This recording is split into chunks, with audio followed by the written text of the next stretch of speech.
majina ninaitwa Leonard Singo, kaimu katibu idara ya uhamasishaji na chipukizi UVCCM Taifa. Nitumie fursa hii na katika mkutano huu kukemea mambo yote ya hovyo kabisa katika mitandao ya kijamii ambayo yanatuhamisha kutoka katika mjadala wa kitaifa katika ujenzi wa taifa. Mambo yote ambayo kimsingi yanakiuka ule umoja wetu, undugu na mshikamano ambao vimekuwa vikiimarisha taifa letu na kulijengea kuishi katika misingi ya amani na utawala bora, haki pamoja na wajibu. Ni mambo ambayo taifa letu limeendelea kuaminika duniani na kusifiwa na kuwa kimbilio kwa mataifa yote ambayo yamekosa amani. Hivyo nitumie fursa hii kuendelea kukemea wale wote ambao wanadhani kwa kuwa na kakundi kadogo kwenye mitandao ya jamii na kuendelea kupotosha kwa makusudi kwamba swala hilo litatutikisa. Haliwezi kututikisa, na tunaziomba mamlaka zote zinazohusika kuanzia Wizara ya Mambo ya Ndani, Jeshi la Polisi pamoja na TCRA wahakikisha unadhibiti mienendo hii miovu na michafu kabisa, sio kubalika katika jamii yetu. Sisi wa Tanzania tumezoea amani, tumezoea upendo. Masuala ya kutukana na kusemana hovyo hatukuyazoea haya. Tunazitaka mamlaka zote zinazohusika zichukue hatua dhidi ya watu hao. Hatuwezi kukubali kakundi kadogo ka watu wasiozidi 1000 katika mitandao ya kijamii kwa makusudi wanapotosha ili kusudi waathiri amani ya nchi yetu. Hatuwezi kukubali.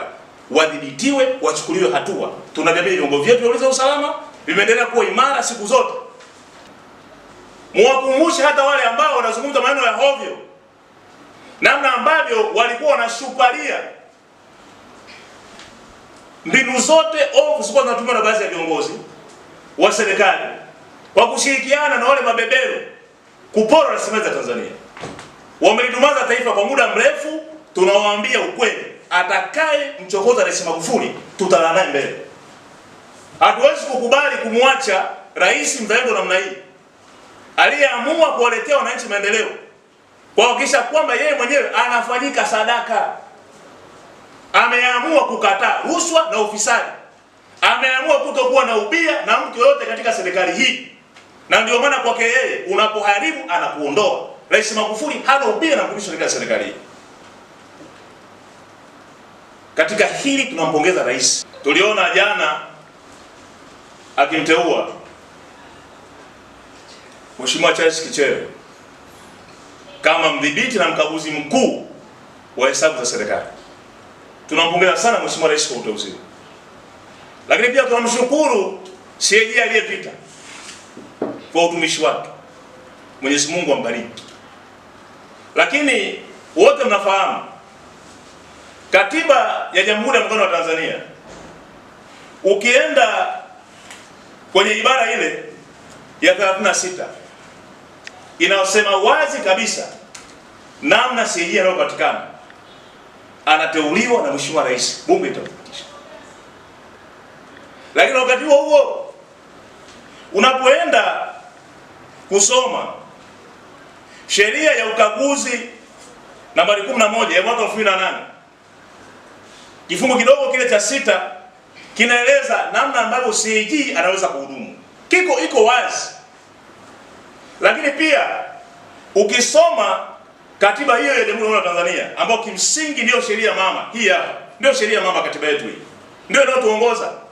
Ukisoma ibara ya 144 namba 1 kifungu cha kwanza na cha pili inaeleza wazi namna ambavyo ukomo wa CAG unaweza kupatikana au unaweza kuwekwa. Iko wazi kabisa, haina mashaka. Sasa wakati huo tunashangaa kuna wanasiasa uchwara wenye njaa, makwado, mabeberu, vibaraka waliotumika kwa muda mrefu pamoja na watumishi ambao walikuwa sio waaminifu katika serikali, walikuwa ni wala rushwa. Sasa na walikuwa kipindi hicho wanasiasa hao uchwara walikuwa wananufaika kwa sababu wakigundua mtu ametengeza bomu lake anaenda na mtikisa kidogo. Akishamtikisa anaambiwa basi usilipeleke bungeni, tunajua unaongea sana. Anapewa fedha. Leo hii ndio anaaminisha tu kwamba ni mzalendo. Tunatumia mkutano huu, tunaomba tumuonye Zitto Kabwe asicheze kabisa na maslahi mapana ya taifa hili. Sisi kama umoja wa vijana tunamtahadharisha aangalie. Hatutokuwa tayari kuruhusu upotoshaji anaofanya. Tunamuona, asidhani tumemuona, hatumuoni. Tunamuona. Ni kwa sababu sasa hivi nguvu zetu na akili zetu zote tumezielekeza kumuunga mkono rais katika ujenzi wa taifa. Wote mnamfahamu Zitto Kabwe vizuri. Mtu ambaye vipindi vya nyuma alikuwa anatoka misuli na mishipa anaongea ovyo juu ya udhaifu wa serikali, juu ya udhaifu wa baadhi ya watumishi wa serikali, juu ya upotevu wa rasilimali. Amekuwa akiongea sana. Leo hii niambieni Tanzania, ni nani anaweza kucheza na Rais Magufuli katika swala la rushwa? Nani? Ni nani anaweza kuiba rasilimali za Tanzania leo hii? Ni mtumishi nani ambaye atasema ana urafiki na Rais Magufuli ili aongee ujinga wake au afanye mambo ya ovyo? Tutajieni, waandishi wa habari mko hapa. Hakuna mtu hata mmoja. Tumempata rais mzalendo mwenye nia thabiti ya kubadilisha na kuleta maendeleo katika taifa hili. Tumepokea ndege juzi, mmeona shirika limeimarika, ni kitu ambacho Zitto Kabwe na wenzake walikuwa wanashuhudia mno. Fufueni shirika. Mmeona reli ya kisasa inajengwa pale. Waandishi wa habari, mnauona mradi wa Stiglas vizuri sana. Mnaona ni kwa jinsi gani kila kukicha watumishi wa serikali wamekuwa wakishinda site kwenye miradi. Mnaona namna ambavyo zahanati zinajengwa kila kijiji, kila kata. Mnaona jinsi ambavyo swala la elimu bure limefanikiwa kwa kiwango kikubwa chini ya Rais Magufuli. Leo hii watumishi wa serikali waliokuwa wamepunjwa mafao yao, wamedhalilishwa, wameonewa kwa muda mrefu, Rais Magufuli amewafuta machozi kwa mara ya kwanza. Mnamtaka rais yupi? Wasidhani hatuwaoni. Waliowatuma tunawafahamu. Hivyo tunapenda kurudia tena, Zitto Kabwe tunamuonya. Anachokifanya tunakijua. Ni nani asito kama ni kuoda mabeberu? Yeye ni dalali wa kiuchumi. Anachokifanya ni kutengeneza jambo ili kusudi aone kama anaweza kuwafurahisha waliomtuma. Sisi tunatumia fursa hii na mkutano huu tunamuonya. Hatutazungumza tena. Tunataka Watanzania wote wajielekeze nguvu zao zote katika kuchapa kazi, kujenga taifa. Taifa letu hatuwezi kuendelea bila sisi wenyewe kujishughulisha. Taifa letu hatuwezi kupiga hatua ya kimaendeleo kama hatutakuwa walinzi wa rasilimali. Hatutaweza kuendelea kama tutashindwa kuwapuuza wanasiasa uchwara kama Zitto Kabwe. Hatutaweza kuendelea kama tutashindwa kuwapuuza wanasiasa ndumi la kweli kama Zitto Kabwe. Amekuwa tumlalamishi, tumuulize swali, ni lini ameajiriwa na mataifa yale kuwa wakili wao? Kila kitu hataki. Yeye ni nani? Apumzike, atupisha, atusumbue kitu.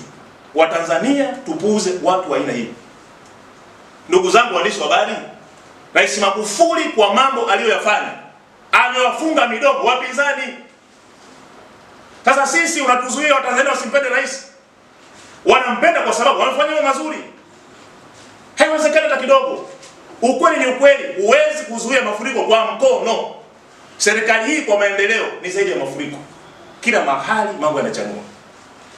Sisi kama umoja wa vijana tuko bega kwa bega na rais.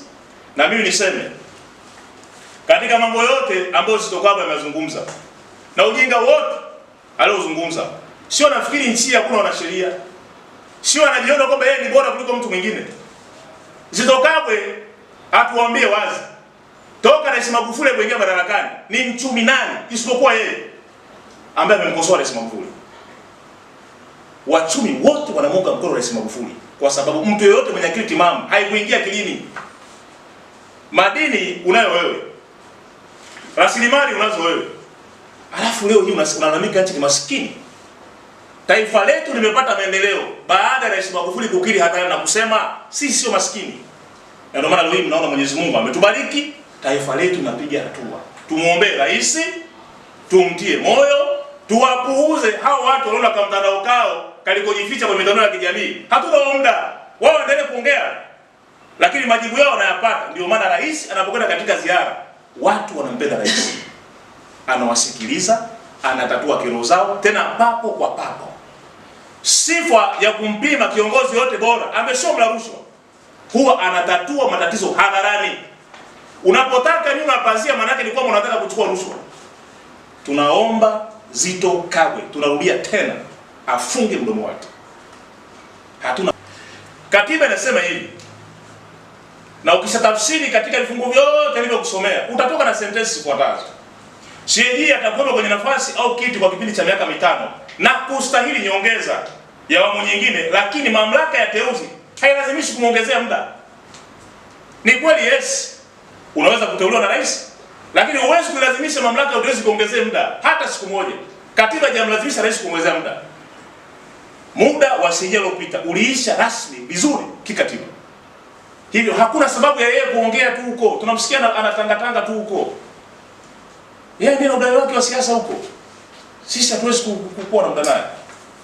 Lakini pia kuna swala lingine. Anaweza akaondoka hata kama yuko kwenye nafasi yake. Aidha umri wake unapokuwa umefikia wa kuondoka, au kuna kosa amelifanya. Sasa huyu anaondoka kipindi ambacho muda wake umeisha. Tatizo liko wapi? Iko wazi, nasema pale.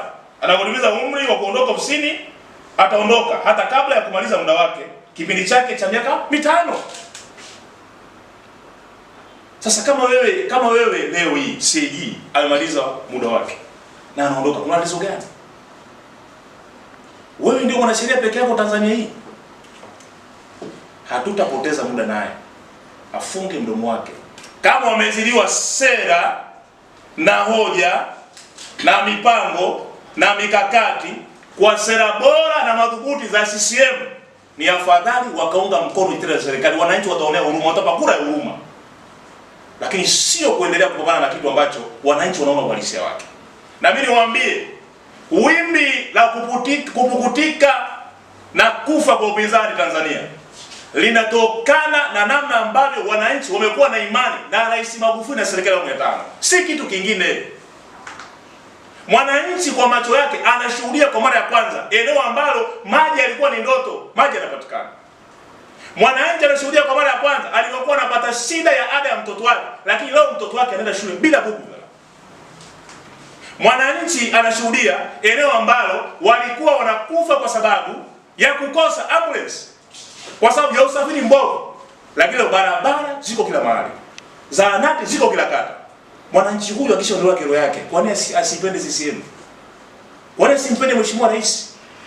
Kama wanatafuta mchawi, ni kwa nini wao vyama vyao vinapukutika? Ni kwa sababu moja, serikali ya Chama cha Mapinduzi inakidhi haja za wananchi na matakwa yao, inatatua matatizo yao. Lakini pili, serikali ya Chama cha Mapinduzi, chama chake chenyewe na upatikanaji wa viongozi wanapatikana kwa demokrasia. Wao tu waulize, uchaguzi maamuzi wafanya lini?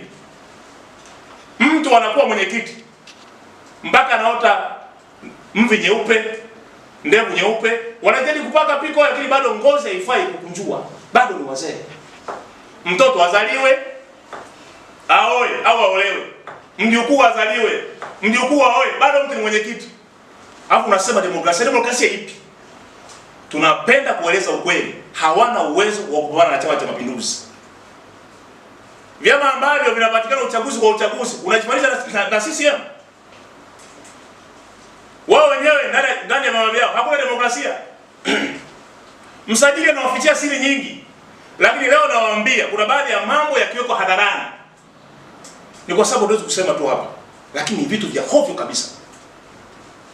Wanachagua kwa misingi ya rushwa, mpaka rushwa ya ngono. Huwezi kupewa madaraka kama wewe na mahusiano yako na mwenyekiti sio mazuri. Sasa ni vyama hivi vinavyoletwa na Chama cha Mapinduzi. Chama kisafi kuanzia mwenyekiti wake mpaka mwenyekiti wa shina au tawi kule chini. Chama cha Mapinduzi kinaongozwa kwa katiba, sheria, demokrasia na vikao. Haamui mtu na familia yake na mkeo. Tunasema mpaka vya ukoo sasa hivi. Juzi mwenyekiti wa chama kimoja anasema hadharani kwamba sisi watu wa kaskazini tunaonewa. Anaonewa nani? Anaonewa yeye na familia yake. Asitubakazie doa watu wa kaskazini. Siasa zao za udini na ukanda ndizo zinazowaadhibu. Leo mtu anasema eti sisi kaskazini tumepuuzwa. Kaskazini ipi? Nchi yetu sisi tunajua ni moja, ni Tanzania. Hatuna kaskazini wala kusini wala magharibi wala mashariki. Sisi tuna Tanzania. Hatuna Tanzania kaskazini wala Tanzania kusini. Tuna Tanzania moja. Washtugaji wameshindwa kuongoza vyama vyao, waende wakaanzishe SACCOS, waendelee na biashara. Siasa waiache, hawaiwezi. Nchi yetu inaongozwa kwa demokrasia. Binafsi kwa sababu Icon nimefanya nayo kazi, ni taasisi kwa maana ya media ambayo binafsi na appreciate. Kwanza imekuwa na wafanyaji kazi ambao wanajituma kwa ajili ya kuona kwamba tasnia ya habari na wafikia Watanzania wengi. Nimepata fursa ya kusafiri na watu wa Icon TV, tukaenda maeneo mengi ya vijijini ambao watu wengine hawezi kuyafikia kwa sababu ni maeneo ya vijijini, na Watanzania wanataka waone hali halisi ya maeneo haya ya vijijini. Kwa kazi inayofanywa na Icon ni kazi kubwa ambayo inapaswa kuungwa mkono kwa namna yoyote ile. Watoke hapa walipo. Mimi natamani nione TV kabisa likubwa kabisa Icon siku moja, wawe na TV lao kubwa, wawe na chombo chao cha radio kikubwa. Natamani kuona kitu hicho kikipatikana na kikiwezekana soon. Kwa hiyo kuwa naombea dua, na wakati wote atakaponihitaji kwenye contribution yangu kuona kwamba Icon wanakwenda mbele, niko tayari kuunga mkono. Shukrani sana, na tukukaribisha katika miaka mitatu ya Icon TV Desemba 22. Asante sana. Walisema hayajai, sasa yanamwagika. Hapa tunaizungumzia Icon Online TV. Tunajua safari ni ndefu, lakini tutafika. Desemba 22 mwaka 2019 ambapo Icon TV itakuwa inaadhimisha miaka mitatu toka kuanzishwa kwake. Yes. Hii ni zaidi ya birthday. Tutakula, tutakunywa na mwisho tutafanya dua maalum kuiombea mema na mafanikio Icon TV. Tukutane Desemba 22 mwaka 2019, Dar es Salaam.